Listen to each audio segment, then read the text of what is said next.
What's up, everybody? We're back on here.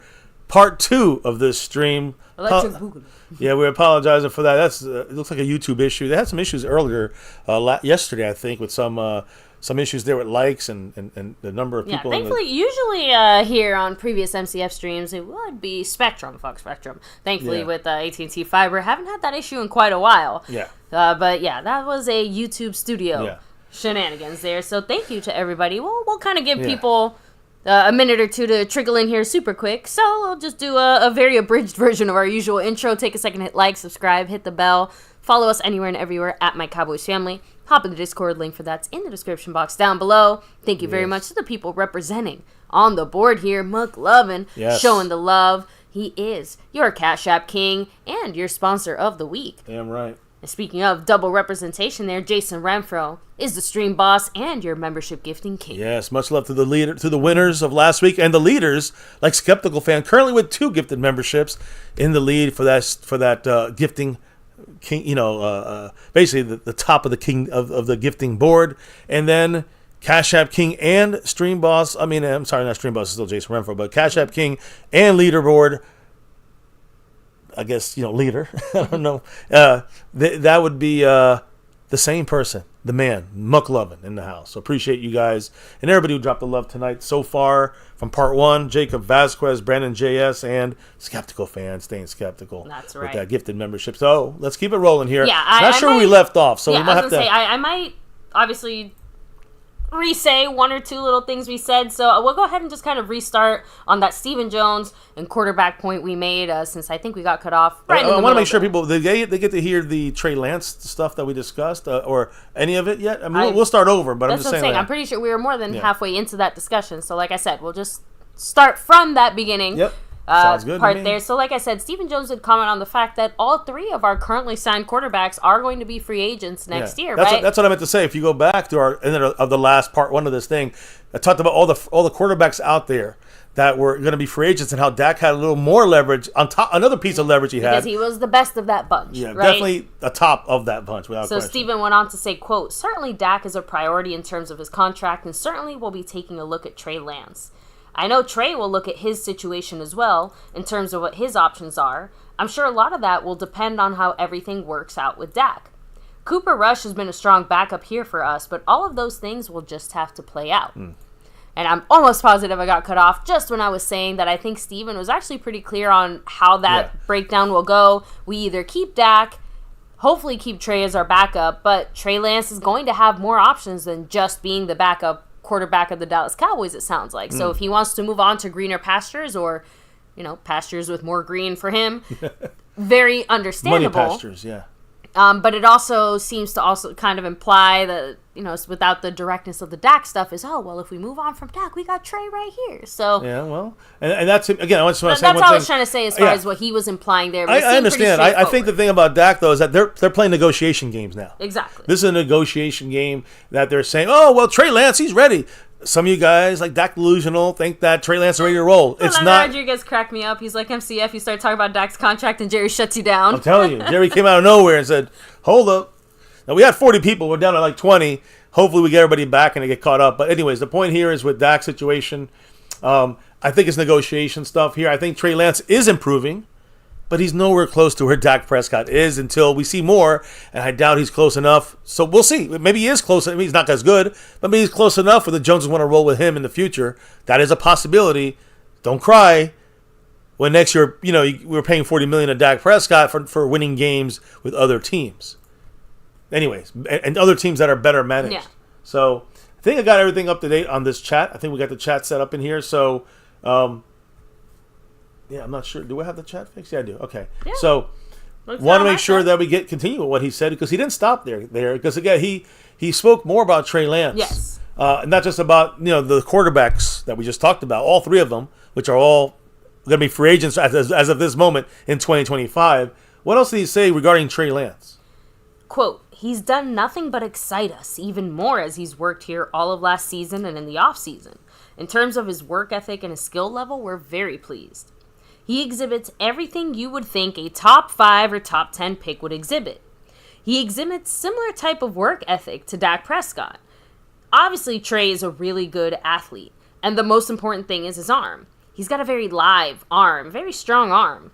He continues to improve with his footwork and his accuracy. So again, guys, this is, Stephen Jones feeding us a little bullshit, but also I love to have players getting better on this team. I don't care if it's Dak's backup or whoever. I want to get good players because we get either they become starters eventually or they're trade bait, especially at quarterback for other teams to make a move for Trey Lance.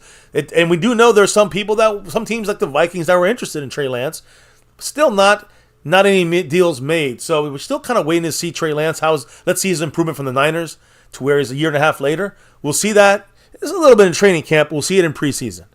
Trey Lance will probably play 3/4 of these games in preseason. Get ready for it. So that's going to be interesting to see. Also, Stephen Jones said the presence of Trey Lance, this is important for the Dak haters out there, but the presence of Trey Lance prevents the Cowboys from having to draft a quarterback in 2024. And that's what I said multiple times after we got Trey Lance. You guys wanted a quarterback? Let's grab a quarterback, see what we can do and develop him. This is the guy. The only problem is next year he's very expensive. Mm-hmm. So the guy had to make a decision. We had him last year to kind of work him in, and now we'll see his development in preseason.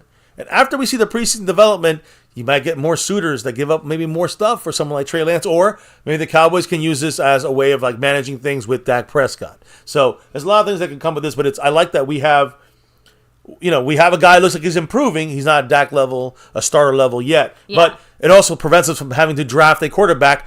We don't have a 4th-round pick. Yeah, we had it. It's Trey Lance. I was going to also throw out there, because I see a few comments in the chat along with Apocalyptic kind of saying, like, well, what about having Trey Lance as a trade bait, making some kind of move with another team? Just based off that comment by Stephen Jones, it sounds like they want to keep him. I was going to say, yeah, it's not. I wouldn't say it's completely off the table, but it sounds like they're prioritizing trying to keep him, because if they trade him away to another team, even if we get draft picks and stuff, now we're in a position where we're having to try and draft a quarterback to make up for that. And it doesn't sound like Dallas is in that mindset.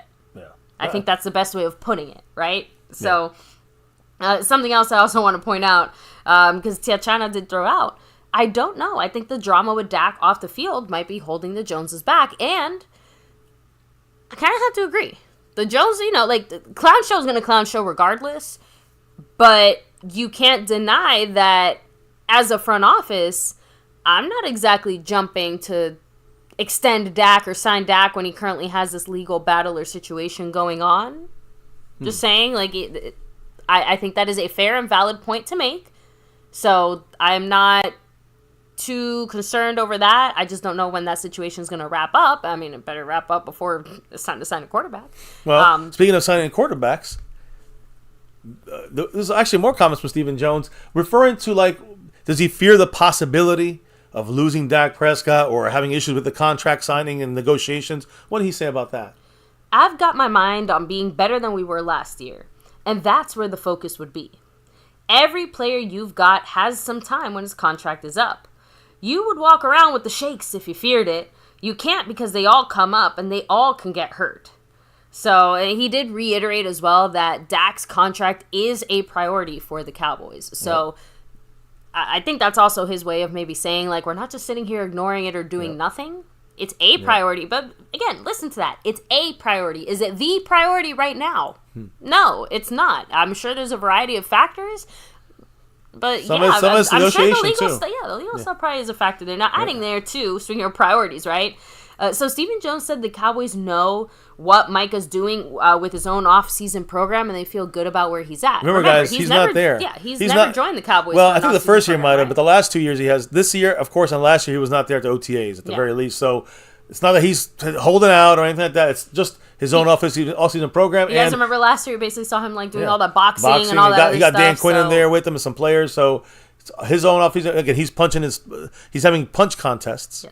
We have that video. I don't think they're worried about Micah being out of shape. 16,000 people have seen it already, but at least on here. It's an older video of a week ago, but I posted it, and a lot of people got their 2 cents on that. Why is he even doing this? When it comes to the punching him, getting the punch contest with a boxer. But either way, that was pretty stupid. No worries there. No worries there, though, as far as what he's doing, missing the OTAs, the voluntary OTAs. Now, defensively, Stephen Jones, actually, we got Mike Zimmer. He's talked, they asked him about defensive changes And what did he say about that when it comes to this upcoming season on defense with Mike Zimmer? Philosophically, I think we'll have more of a 3 linebacker system rather than a 2 linebacker and 3 safety system. And I think the other thing is we'll probably look to be bigger and stronger in the middle. So it perks my ears to hear 3 linebackers on the field because only 5. Let me just say that I know we got Zimmer and we'll probably use 3 linebackers more than we did last year. I agree with that. But now we're kind of going to want a full-time 3 linebacker system rather than 2 linebackers and that third safety. He said, basically, if you look at the facts, only 5 teams last year had 3 linebackers on the field more than 18% of the time. So that's very little to have 3 linebackers. That's not going to be our team. Like 70% of the time, we're going to have 3. That's a little weird there. No team last year that had these 5 teams that had 3 linebackers in the field 18% of the time at least. Or I'm sorry, not on the field, but none of them exceeded 28%. That's a big, bold statement if we're going to run a true 3 linebacker system. What I think he means, and again, the Cowboys talk about playing with 3 linebackers. It's like we're going back to the 90s and when you could do that more often. We can't do that. Not many teams run 3 linebackers, and not even that much in the season or in the game. Yeah. So my point is, with Zimmer, I believe what I think we're going to do is use guys like Overshown. Use guys like Marquise Bell. Use guys like that are like hybrid. Yeah, they'll be our 3rd linebacker, but they're kind of like safety hybrids. You see, I think that makes more sense just because, like you said, even if we're, let's say, just to throw a number out there, let's say 40% of the time, right, to be excessive, we have the 3 linebacker system or situation. That still means 60% of the time we're not going to have that, and we probably need some other thing. So, it seems like it might be a better role suited for those hybrid guys, right, where you can probably have some kind of a rotational usage type of thing there, and you're still getting the best bang for your buck. You get all the benefits of these players helping you out at linebacker while still getting all the perks of having them still in your defensive backfield. Think of it like this. Let's just put Micah at linebacker. I'm sorry. Let me rephrase that. I'm going to put him at defensive edge rusher. Got it. Who's your other linebackers that are starting in the middle? Damone Clark and Eric Kendricks. Those are our linebackers starting in the middle, all right? And Micah's our 3rd that can rotate there. You can move him around. You can say he's a linebacker in the A-gap, and he's standing up. That's a linebacker. He's not a defensive lineman there. So that could be the 3rd lineman, right? That's a 3. Those 3 guys will be on the field a lot. And what happens when you bring in, let's say you have Micah as a pass rusher or he's taking a break, and you have Damone Clark, Eric Kendricks, and then DeMarvion Overshown. Or Marquise Bell's been playing safety, but now he's playing the linebacker spot. My point is that those guys are guys that can help the run and also cover, that happen to be hybrid. Like Overshown started as a safety in college and became a linebacker, but he's both him and Marquise Bell are similar in that way. They can be used, like you said, in that hybrid linebacker role. And that is where our 3rd linebacker comes in. Our 3rd linebacker comes in there, and with Micah Parsons. Whenever Micah drops back in linebacker or over the A-gap, standing up. Who's the designated Will? Who's the designated Sam, depending on what you're trying to do here. We know Eric Kendricks is the Will. Yeah. The Mike. And we know that whether it's a Sam or the Will, but it doesn't even matter because the guy who's going to be, if we're going to run support situation, we'll bring in, I'm assuming we're going to bring in like Overshown. When you have to have that 3rd linebacker in there. If you're going to, or maybe you add another defensive lineman. There's different ways to do this. But the point is, I think the Cowboys they're saying this 3 linebacker system because they're including Micah as more of a linebacker moving around on the line, on the defensive line, instead of just being a hands in the ground pass rusher. I think that's going to turn him into a linebacker, a blitzing linebacker. And you got Kendricks, and you got Damone Clark. Those are our starters. Those are 3 linebackers. And then you throw in the Marvin Overshown, quote unquote linebacker, which he is, but you bring in there Marquise Bell, who's safety / linebacker. That's where you can also throw in the linebacker verbiage to kind of make it, hey, we're going to play linebackers. We got 3 linebackers. We got Micah, Eric Kendricks, and Damone Clark in the game 50% of the time together. And then we have 40% of the time, we have, Micah is the edge rusher, and now we have Overshown as our 3rd linebacker, or Marquise Bell as our 3rd line. So to me, it's a game with with the way you use the words and the numbers of linebackers. It's funny because a lot of the discussions that we've had tonight have been about hybrid players. Yeah, you guys are absolutely right in the chat. there. So I just want to throw that out there. Like, I'm seeing so many different comments here. I know I won't be able to get to every single one here. But Lost in Translation said, Micah's a hybrid defensive edge linebacker and Bell's the linebacker corner. Yeah, he's like, exactly. Exactly. He's like the. So Tyron Church said that he doesn't want Clark starting personally. Well, we'd like to upgrade that a little bit or see him get better, but he's the starter. He's going to start as the Will or Sam. So I guess my question to just let me know in the chat there. I guess you'd like to see us draft a linebacker, like, second round or something? Just saying, like, it's not like we're going to get a free agent that can somehow supplant him. He'd have to earn that. He'd have to earn that over Damone Clark. I don't think you're going to earn that. Even a second round pick won't have enough reps to earn that. Especially not rookie year, but still. Yeah, anyway. That's my thing. I think that we got to more focus more on Overshown's role, how we're going to use Micah bouncing from linebacker to hand in the ground edge rusher. And I mean linebacker that blitzes and causes havoc. That's what I want to see him. I call him Missile Micah. Micah the Missile on his rookie day on his draft day when he got drafted. I said use him as a missile. We're gonna do damage from linebacker. That's kind of what I want to see if we're gonna put him at linebacker. I don't want to see him there coverage. I don't want to see him in there, defending the run. I want him sitting there making shit happen, blowing up plays. Like a missile entering, the backfield. And whether it's a run or a pass, it doesn't matter. Micah's attacking. That's what I want to see, disrupting the offensive scheme and plays. That's what I feel we'll do with Zimmer this year more often than we did with Micah as an edge rusher with Dan Quinn. So, anyways. So, not all good. Lost in Translation is saying we need a starter who can start today no matter the position. That I agree. No matter where we pick what you're doing or where you're drafting. Like, second rounder, you got to hit. If we need an immediate starter, Yeah, you got to hit with that second rounder. Okay, is there any more quick comments? Because I'm no, we can keep it rolling here. I was good. Yeah, so let me keep it real because this is the meat of the whole thing, the ending. But again, this is a quickie. If you're watching this in the beginning, if you missed part 1, make sure you watch that. A lot of great information there. This is more focused on what Stephen Jones said and what Dak Prescott said, which we're going to talk about right now. Because Troy Aikman, Tony Romo, and Dak Prescott were honorary chairs for the Children's Cancer Fund. It's called A Night to Remember, a KNITE, a Night to Remember, a Night to Remember gala. 23 patients walked the runway. Dak, with Troy Aikman, Tony Romo walked out with kids, so that's obviously very fantastic. Aikman calls it, quote, the most rewarding event he ever does, like every year. He's mentioned that several times, too. Yeah, and then, when you look, that's Troy Aikman saying that. That's not, I'm saying that's Troy Aikman, who's done it multiple times, and he's been interviewed and all these things, but Dak also was asked, how does he feel about this now being a new dad? He said, quote, it definitely hits different this year. So, now before tonight's Children's Cancer Fund Gala, media spoke with Cowboys legend Troy Aikman. And Troy Aikman joked that he and Roger Staubach shared lunch the other day and asked, quote, what's wrong with the Cowboys? End quote. So, yeah, everyone cares. We all care. Every Cowboy true fan, they care. And these, the thing that he didn't say is what their answer was after that question. As they sipped their drinks and stared at each other across the table. Yeah, without answers. Well, Jason got an answer. He dropped a dollar holler, and you know what he said? Go Cowboys! Woo! Thank you so much, Jason. Appreciate you. Yeah, much love. He plucks a point back on that board. Now you got Emmitt Smith representing. Much love, Jason Renfro. Appreciate you. So as we continue this, Dak Prescott. Now we get to Dak Prescott and what he said, and we're going to go through these things because he spoke about a lot of things today. Dak comments about his future. What did it reveal? Now go back for a second about his contract. On March 4th, Dak said, quote, I'm confident when it comes to getting a new deal. It's a process, and everything is great. Today, April 9th, well, now April 20th, but on April 19th, today, basically, earlier today, what did Dak say about the contract situation? I'm leaving that up to my agent and, Cowboys front office, the owner, Jerry Jones. Yes. Yeah.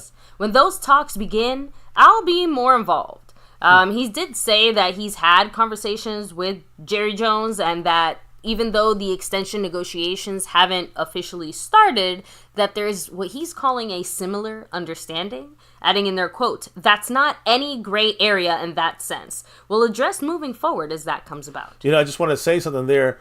Those negotiations for Dak Prescott's extension, which would have opened up $20 to $30 million on the salary cap this year for free agency, the Joneses, let me put them up here. You know what I'm going to do. It's the fucking clown show. The Joneses haven't even picked up the telephone. They haven't even really had negotiations yet. They just cheerfully saying, "Hey, what's up? How you doing?" Kind of thoughts, conversations with Jerry. No, but that's not. I don't want to defend this front office if I don't have to, but in their defense, it sounds like straight up from Dak Prescott himself is saying he spoke and sat down with Jerry. Him and Jerry are on the same page and agree. Everything is good. Jerry, I'm gonna be here long term. Dak, I want you here long term. Dak, you be a good boy and be patient and sit at the end of the line. That's my assumption. Like, hey, and Dak said, cool, that's fine. Dak's already got it in the sense of Dak, we've seen he was very patient when it came to his initial contract. That's what I'm saying. Dak is not Dak knows, jump the line type of guy. Dak knows that the longer he waits, the more money he makes. I don't know if that's a rhyme, but it works. It's the same as his first initial contract. So the point I'm trying to say is that the longer he waits, the more he makes, and he knows it. He can do whatever. He leaves the Cowboys, he'll get his deal anyways for more money. So what I'm trying to say is Dak is no rush. But to me, it's the focus. The thing about Dak not being able to make a deal because the Joneses are not interested in right now making a deal, it affects the team. That's not on Dak. That's on this front office. And that affects the team on not being able to use that money for free agency to get real players in here to replace the many we lost.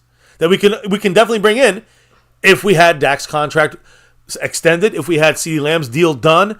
These things would give us $35 to $45 million. But that is an active choice our front office is choosing to make. And that's why they're the clown show. But like I said, that our front office is fumbling the bag, so to speak. Again. That is them making their moves in the order they're making them in. Yeah. But it sounds like there's, again, the Joneses, all of them have been very clear. Yeah. Dak is our guy. We're going to extend it. It's just a matter of time. Dak also has been very clear. The Joneses are going to extend me. I'm cool with it. I don't give a shit. It's just a matter of time. Dak continued. He kept going. Yeah, so, quote, I'm focused on the moment of the now. When talks begin and real talk gets to happening, then we can talk about getting it done. But in this moment, I'm worried about getting better. I'm leaving that up to my agent and Jerry at this point. And when those talks begin, I'll be more involved, obviously. So it is my job when someone gets hurt or their career is at the end, or when you don't get those things negotiated, it's my job to do something else.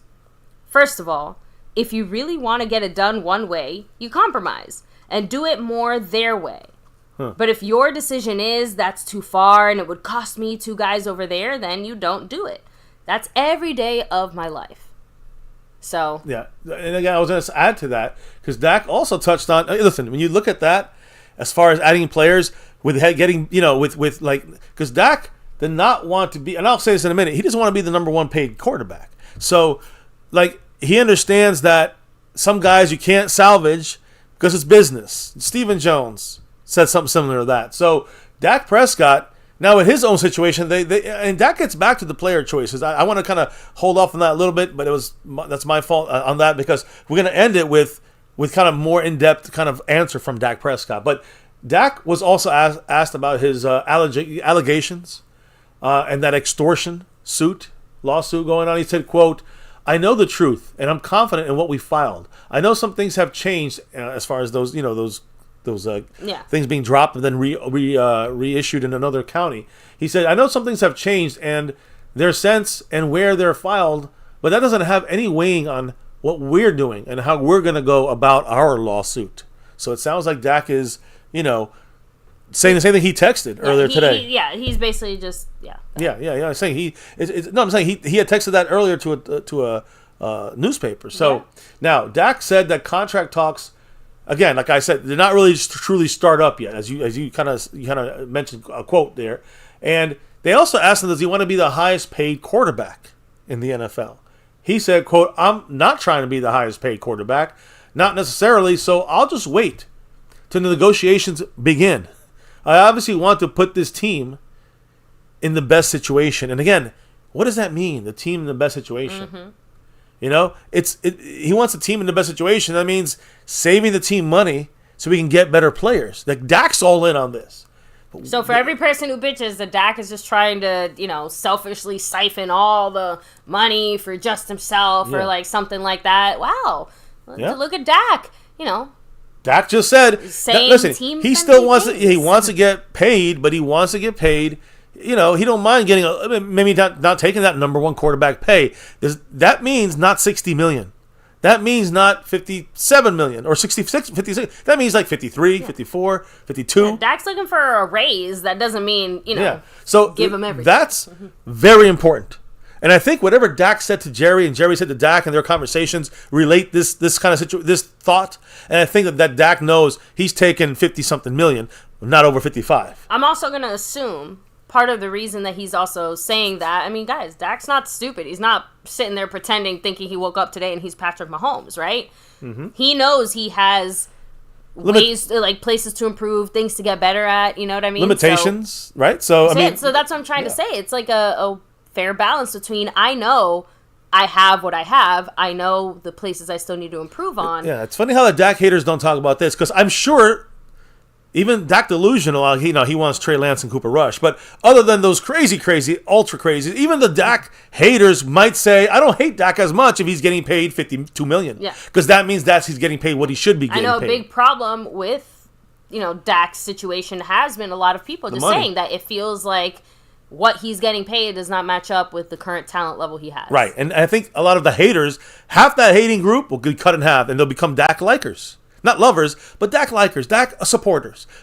Watch. If Dak makes that, and I think Dak made enough. I'm not trying to talk for Dak, but I think he made $40 million and kind of got ahead of the ball, ahead of schedule. Now he can kind of fall back and get whatever he wants and still chill in Dallas. He did kind of imply that, and I think we'll get to it when you hear his quote, but he did kind of imply, that's why I said he doesn't mind waiting at the end of the line, because he already had that first contract. He's not in the same situation that these guys getting their first initial contract. Exactly, and it's still a raise. So I think Dak is going to get a fair deal here. He's going to want a fair deal. And the fucked up thing is that the Joneses they're still not taking advantage of it and using it to get free agents. We're getting a cheaper Dak Prescott, it looks like. And the Joneses are choosing not to do anything. So you get mad at someone, do not get mad at Dak Prescott. You get mad at him for maybe not taking over a team the way he should, like Romo did. Yeah. But then Dak's better in other ways that Romo was not able to do. So my point is, you can say the true criticisms of Dak, but let's talk about the true. I'm mad at Dak for the Dak thing. Exactly. Not the whack So exactly. So again, he is focused on the moment of now. Now, Dak, again, no negotiations or extensions have begun, but it sounds like that is more about, an agreement between him and Jerry that they're going to have something nailed out here, no problem. But he did sidestep questions about whether or not he wanted to have a deal done by the start of the season. And he just added that he wanted to bet on himself. Okay. He did it before. He'll do it again. And he said he talked with Jerry Jones and understands where things stand. So I'm not worried at all. Some people are out there freaking out or happy, like they're celebrating. It's over for Dak. No, it's not. Yeah, I was just more genuinely disappointed because of the contractual reasons, what that means for our team, our ability to get free agents or just sign our own players and things like that. So I genuinely never doubted once in my mind that Dak would be here, extended, long-term, however you want to call it. But the fact that we didn't do it yet and get more guys for him, I'm going to bring up that point in a minute. But before we get there, baby, he did break down a couple more things. I'm saving that the best for last here, the audio. But he did say a couple more things. When it comes to focusing on the here and now of this team, what did he say? Now, I will say he sounded a little Jonesy, right? He said, honestly, I'm focused on the guys we've got, and we've got a lot of great guys. There's a lot of good that's returning in that locker room, and I have faith in those guys. We've always done well in the draft and bringing some guys in. Now, this is actually part of his quote, but that's not the concerning part. But that is part of the quote I'm going to focus on a little more. But as you guys, hear... that wasn't the part that... Right. He likes... There's a reason... That's out of context almost in a way. Mm-hmm. You'll hear full context in a minute. But that's part of it. But he also talked about his other guys, like CeeDee Lamb. Yeah, he said it. We'll get some work in. I've been in communication with CeeDee. Maybe a deal gets done. And if it doesn't, I guarantee that we'll still find a lot of time to get the work that we feel comfortable. So beautiful. I love it. CeeDee Lamb might not be out there participating in Cowboy activities, but he sure as shit is participating in Dak Prescott activities, right? Him and his QB are like peanut butter and jelly. Yeah, still communicating. We'll make sure they're on the same page. That's awesome, and kind of we figured that already, So I think Dak is a top 7 quarterback, Tyrone Church, but Dak, when he has a great year, Dak top 5, top 3. sometimes. So depends on what kind of year he's having. Like I said, you can place him wherever you want. I always think that's splitting hairs. He's an above-average quarterback. Yeah, but he's not elite. You can put him wherever you want in that. He's not a top 3 elite guy. Yeah. So he continued about right now. What is he focused on? I'm focused on here and right now where I am. That's always how I've been. I've been in this situation before, so it's okay. I'm fine in any situation and betting on myself or playing this year out. I don't have any fears. I'm not going to say I fear being here or not. I don't fear either situation, to be candid with you. I love this game. I love to play and love to better myself as a player and my teammates around me. Right now, it's with the Dallas Cowboys. That's where I want to be, and that's where I am. That's the focus. After the season, we'll see where we're at and if the future holds that. And if not, I'll go from there. So just kind of laying it out, just taking it step by step, point by point. Now, again, another great job by Dak. Dak is very good, right? At like answering questions, kind of, I mean, the Lewis, right way. But Lewis, by that same mindset, Micah's also last because he wasn't first. I'm just throwing that out there. I'm not, when it comes to Super Bowls, absolutely, right? Like, there's only one Super Bowl winner. Everyone else is losers. But when we're talking about individual players, I mean, we have seen, a tale as old as time that some of the best talent in the NFL does not necessarily get the hardware that comes along with being the best talent. So, it sucks because we know of several Dallas Cowboy players that have been game changers for the game of football that don't have rings. Anyway, that's all. I just wanted to touch on that real quick, and they deserve it. So Seabass said, "Y'all saw what Prescott was capable of when he had Cooper, Lamb, and a healthy Gallup, and a decent run game between Zeke and Pollard." Yeah, I mean when he gets listen, unfortunately he's not Mahomes or Aaron Rodgers, but when he has all the pieces, Dak can produce. Now that's part of my thing, guys. We know our offensive line is missing 2 guys. Yep. We know our running back game is not even existent. One of the first things we talk about is the Cowboys are like the number 1 team in need of running backs. Yeah. I mean, according to most analysts, and you look at our, of course we got no Gallup, so we got Jalen Tolbert coming in there, and we'll see how he does. But there's a lot of question marks on this team. Brooks? Jalen Tolbert. Oh, okay. Yeah, Brooks is probably our 4th right now. Okay, yeah. So too many Jalens. My point is that all these guys with all these holes on this offense. How does Dak feel about not having, the pieces you need, right? He was asked, Dak Prescott was asked on the Cowboys' inactivity in free agency this offseason.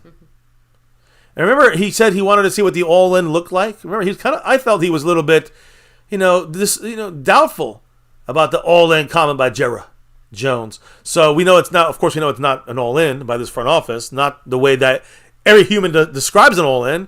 So that's not the point, though. How does Dak feel about the inactivity in free agency? And Dak said this, and I cannot even say it in the words that he said it in. That's why I'm going to have the audio for you. But he said basically, we lost basically because we made 2 external signings, right? We lost several key veterans, starters in free agency, and didn't replace them. Some of that was what you said. He has faith that we're going to bring in guys. He has faith in the guys here. He has faith that we're going to get, good draft picks. We do good in the draft, get some guys in here. But then he started off with a very uncomfortable pause and confused. He's always got the answers, Dak, right? He didn't have the answer this time. He said, quote, "I don't want to say I'm puzzled. I'm focusing on the guys that we have. I don't control that side, and making those moves." So let's hear the whole quote in context, and you tell me what you think about, especially focus on the first 7 seconds of this. I don't want to say I'm puzzled. Obviously, I'm focused on the guys that we have. I know we got a lot of great guys, a lot of good that's returning in that locker room. And I say good, but great, and young guys that are good that are making that next step. So.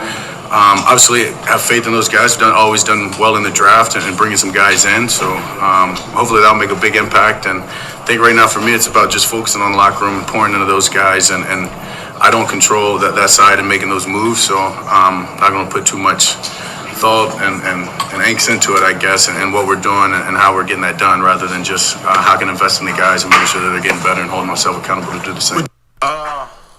So he really had no answer, no help from this front office. He's like, don't say he's puzzled. You He don't want angst. Like, he don't want to think about it. Dak lost for words like that. Yeah, I'm just saying, like, when it comes to the media, Dak kills it consistently. But I still say that the first 7 seconds and mumbling and stumbling, that's never Dak. That's never Dak. And that's I'm going to be honest, baby. In my life of listening to Dak Prescott, that's really, even when he's lost games and when he's the blame of the game, I've never seen him struggle to maintain that positivity, at least towards the media, and not to stay, like, cool, calm, and collected. That's the first time I really seen a little crack there from Dak. He genuinely caught off guard in a way that, like I said, and it bothered him. Yeah, it bothers him we didn't make any fucking moves. You know, you can see him searching for a way to answer this in a diplomatic way. He's unsure. You know, but then after he starts saying, "I love my guys, the great guys," he even said, "We have good guys, great guys that are going to be. They have to take the next step." It's like he's bullshit. He's doing the Jerry Jones bullshit, and it's interesting because there's not enough of those good guys. It just it feels. Some people feel like he's done with his team. At the same time, we just talked about him feeling like he's got no problem going forward with this with his contract, and we kind of. You don't want to be the number one guy as far as getting paid. You know, so again, it's like there's it's a little two worlds here. Yeah. Again, it's things job-wise on an individual level. Dak is sitting pretty, right? He's looking at, extending his contract. He's probably going to be set as a Cowboy for the next handful of years, blah, blah, blah. Okay, he even said he wants to make room for other guys. Yeah, but when he looks around him, he's like, okay, but how am I supposed to win a Super Bowl with CeeDee Lamb, a pair of twigs in front of me, and basically a practice dummy to run the ball. Like, you know what I'm trying to say? Yeah, like, Dak knows the game and understands that roster-wise, our roster hasn't looked this questionable since maybe, 2017? And even then, we had... Again, we had to wait for after the draft, but... And then we're going to make... I know we're going to make some free agent moves after the draft. We'll sign a couple of cheap guys. That doesn't affect the compensatory draft picks, but... This is not if this to me proves the reason you have a leader like Dak Prescott. You need one like him because he knows that like you just said, he knows we haven't upgraded this football team on offense, especially this offseason, and it's still about his teammates.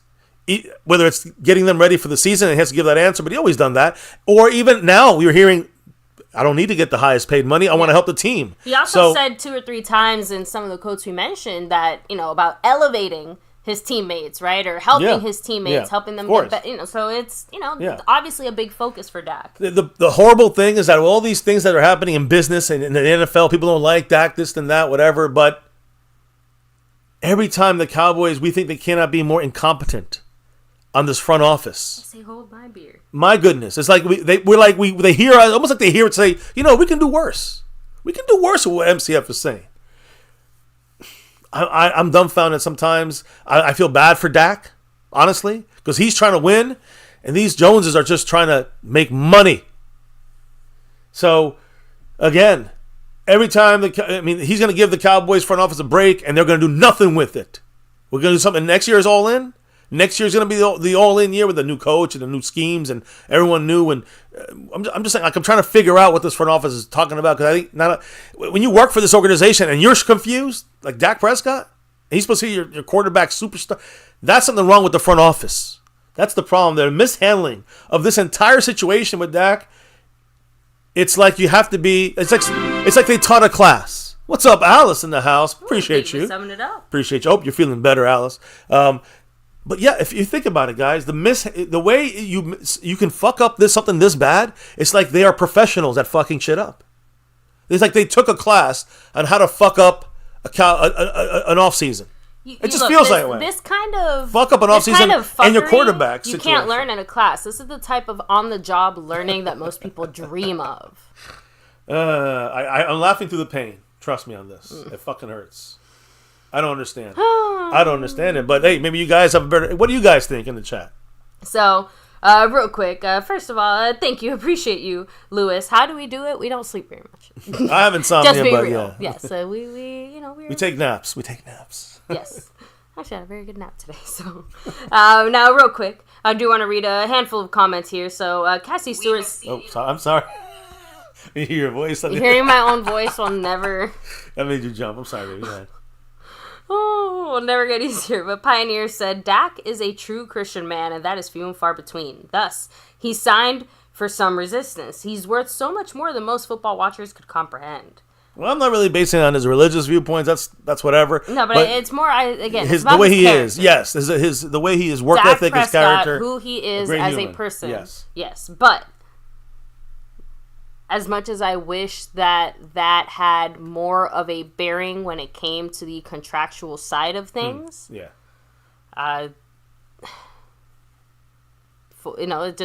does not have as much bearing. Yeah, I think I should I say, to rephrase that. So anyway, Cassie Stewart said, I hope the Niners aren't good this year. I'd give anything for them to just fall apart, but wishful thinking. Yeah, but the Eagles and the Niners, they're the second and third. The Eagles are the second, the Niners are the third most spending team in this offseason. Cleveland's number 1, Philly number 2, San Francisco number 3. The two teams in front of us that were, at the end of this year, more or less, Packers jumped us, the Lions jumped us, but these teams, they made moves to get better. We didn't do fuck shit, and we lost a lot of players. Yeah. Rolando Rodriguez said, MCF, Dak is still trying to be the company man and say the right thing, but he can't anymore. Exactly. He's trying his best, but he's running out of words. So, let me see. Tyron Church also throwing out there, look at Dak's career. He only had one season with high-level interceptions. Other than that, exactly. And it was in a Kellen Moore, scheme that was not learned until week 10. Week 8 to 10, the scheme was finally learned by Kellen Moore to the entire offense.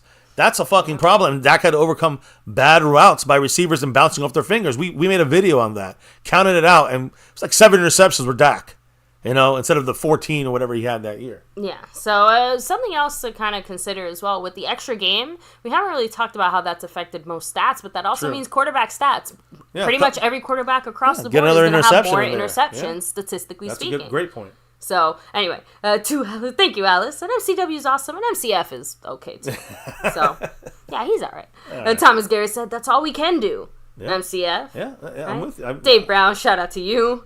Tyron Church said, Stephen Jones got me on the crazy pills. Yeah, guys. So why do you think there's so much adult libations around these parts? Yeah, a little after dark on the way. A short stream. Apocalyptic Cowboy saying, could we possibly go 8-9? Yeah, I mean, as of right now, we could. I think that after the draft and a couple of free agent moves, we'll sneak into playoffs. I'm hopefully thinking. I will say that as of now, if I had to force myself to give a score prediction, I think 10 wins is you know what I meant. No, a record prediction. It's been a long you say 10? Yes. 10 is I think right now, where this team stands, I feel like 10 is generous. I think I'm at like 9 That's or what 8. I'm saying. Yeah. We all know the direction this team is headed currently. Right now, I think we're an 8 to 10 win team right now. We're an average team, and we'd be surprisingly a 10 win team if things go our way. You want to be a real 10 plus win team, you got to make a couple more moves. I got to see how the draft pans out, which guy's going to start and actually be effective, and what other little but big, but they're kind of going to be major free agent moves, veterans coming after the draft. So, and I'll read these 1 or 2 final things, and we'll start, shout-outs. I guess. Actually, I'll do the shout-outs and read these 2 comments. Let's go. Wrap it up together. So, Tiachana said, I understand fans only remember certain things, but Dak was on fire with turnovers for 3 years. MCF, you're still a Dak soldier, but man, I hope we can move on. A lot of our fans need to grieve. I'm not that kind of guy. I mean, I always say the star over everything. I don't have any extra special loyalty to Dak. It's just, I believe when you look at it, we did a study a couple years ago how hard it is to find a top 10 quarterback in the NFL, and most of them are not that good. So once you find one, you kind of hold on to one of them with both hands until you suck the life out of them. You can put, some people say, well, Dak's not that guy. Well, I mean, some of these top 10 guys are definitely not done anything either. Josh Allen, Trevor Lawrence, and others that they're considered in the same grouping of him, and they're top 10 guys. All these guys I mentioned are top 10. Roll back to that comment that Duke Manyweather said, where, remember, even he said, actually, I think I have it here. I'm not going to read it. The point, the consistency on the O-line, he said it in regards to Tyler Smith, like, that matters so much in a way that most people don't realize the impact. Like, consistency is a fundamental part of helping to improve your game when it comes to football. Being able to just, keep doing what you're doing there. So, Dak has been consistent. Whether you like whether you like what Dak has been consistently giving you or not isn't, up for debate, obviously. Well, when he does well, people say, it's because they're playing bad defenses. Yeah, but at least our front office feels like this is the best choice. So, obviously, we disagree in our front office with a lot of things. This is not one of those things, though. Yeah. Anyway, Luis Ortiz, much love. throwing out that he has always the A-Town representation. Yeah. So Tyrone Church said it's hard, very hard. Dak Delujo said the Chiefs let go of Alex Smith. Yeah, I mean, as a backup, maybe, you know what I'm saying? But I don't think that none of these guys are going to be starters for the Cowboys at quarterback. I don't think, I mean, Alex Smith, I don't think he's even, I mean, I know they got Wentz as their backup now officially, but Alex Smith isn't trash. I mean, he's not a starter. I'd rather have Trey Lance and go with that. And Pioneer, I'm going to call bullshit on that. I'm sorry. He said Dak himself has said his faith is the only reason he is the way he is. Why else does Dak get all the undeserved hate amongst all NFL quarterbacks? If that was the case, then Kirk Cousins would be the most shitted on, hated quarterback. Yeah, I mean, he's really, a big Jesus guy, right? And he's been a great guy too. That's great. But guys, that's not an overwhelming majority of the league is Christian. Yeah. An overwhelming majority of the United States, and also, the people watching football. I'm just trying to say that, I don't think Dak being a Christian man strong in his faith is the reason, personally. I think a bigger reason, I'm going to say it, it's real, we've said it before. He happens to be a black man who is a quarterback for the Dallas Cowboys, right? Some people have some very strong feelings about either one or both of those things. But just being a Dallas Cowboy quarterback alone, you are going to get the most hate. Doesn't matter if you're the best quarterback or the worst quarterback. And I'm not going to speak to the other part just because I feel like this is a whole separate discussion. But you guys have been here long enough to know our thoughts on those points. All I'm going to say about the faith thing is it probably makes Dak maybe keep the straighter path. You know what I mean? Like in his mind, of course, it's what's going to guide him. And that's what helped him be where he is today. But it's the hard work, the effort he puts in. Whatever he puts it through is great. I mean, whatever he uses it, and Jesus is one of those things he uses. Yeah. But I don't think that there's a lot of people that, die hard for Jesus and they're not, they're not Dak Prescott, So it's just I'm glad he used that faith to guide him. Yeah.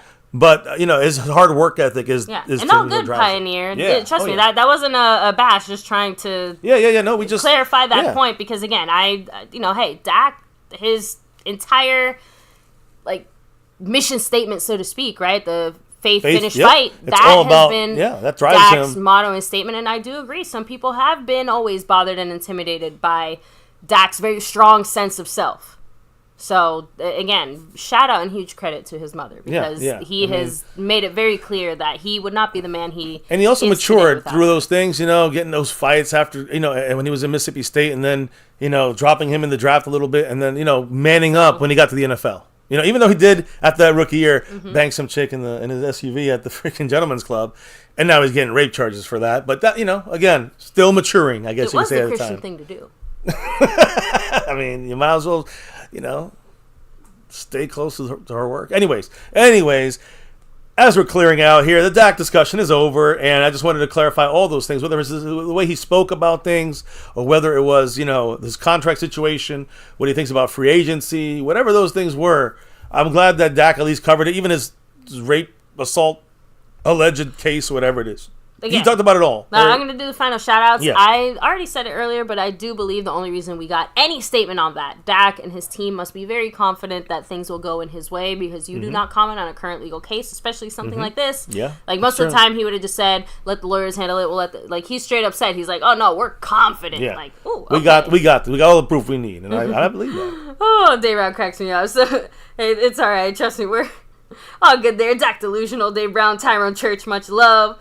We have Diachana, Alice, Pioneer, much love, C. Bass, the man himself, Cassie Stewart. By the way, you gotta hook us up with some of that laughing gas or something, because I think us Cowboy fans need a good laugh. So, Luis Ortiz, shout out to you, of course. Yeah, we do need spectacular. It's been too long with subparness. So, Dak Delusional, shout out to you. Even though we disagree, I appreciate you coming on here, of course. Apocalyptic Cowboy.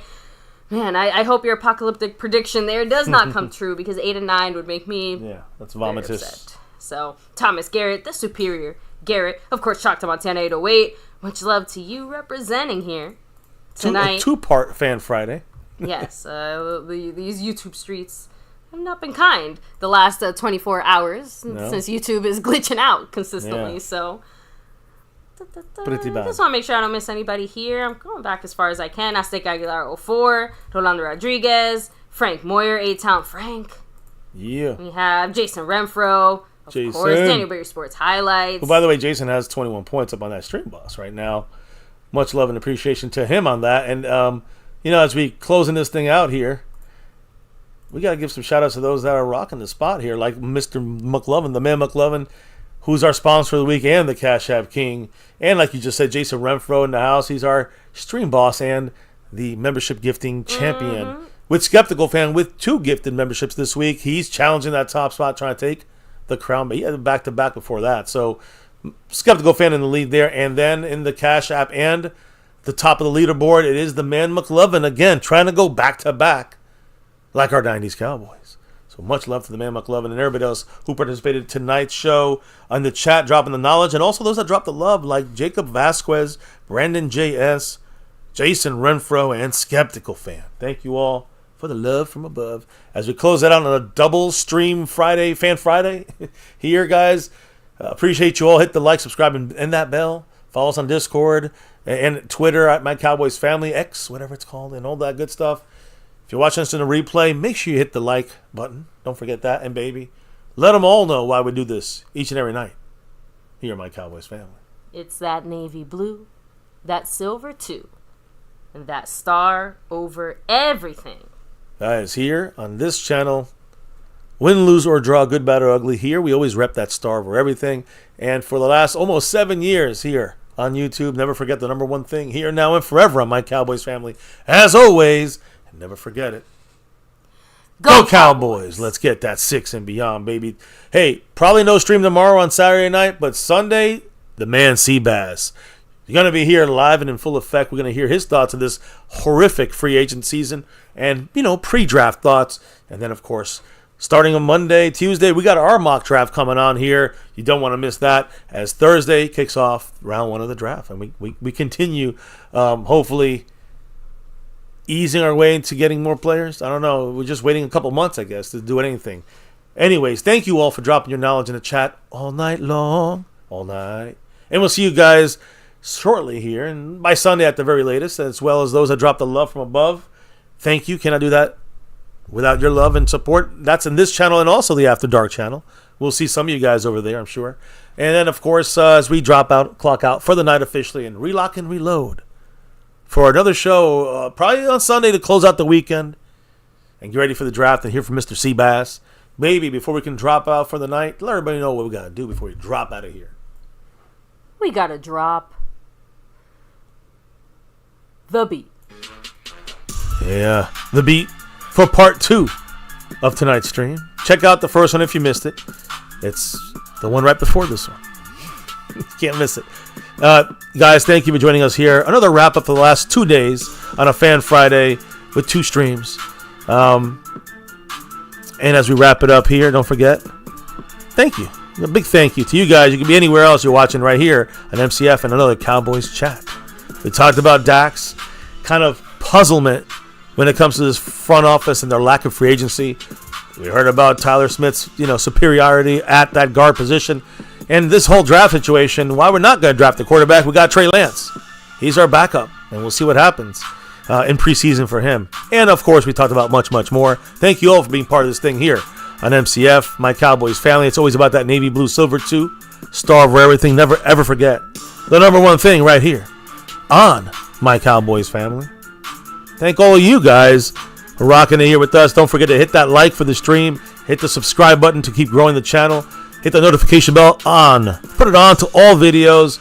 And we'll see you, on those that are watching on replay and all that, or following us on Twitter at MyCowboysFamily, Discord, all that good stuff. That's the way you stay in the loop on these things. Thank you all. Have a great and safe weekend. We'll see you back here Sunday at the latest. Tomorrow, maybe. We'll never know. You got to keep that notification bell on, guys. Thank you again. Have a great night. Stay safe. Peace. And never, ever forget, Go Cowboys!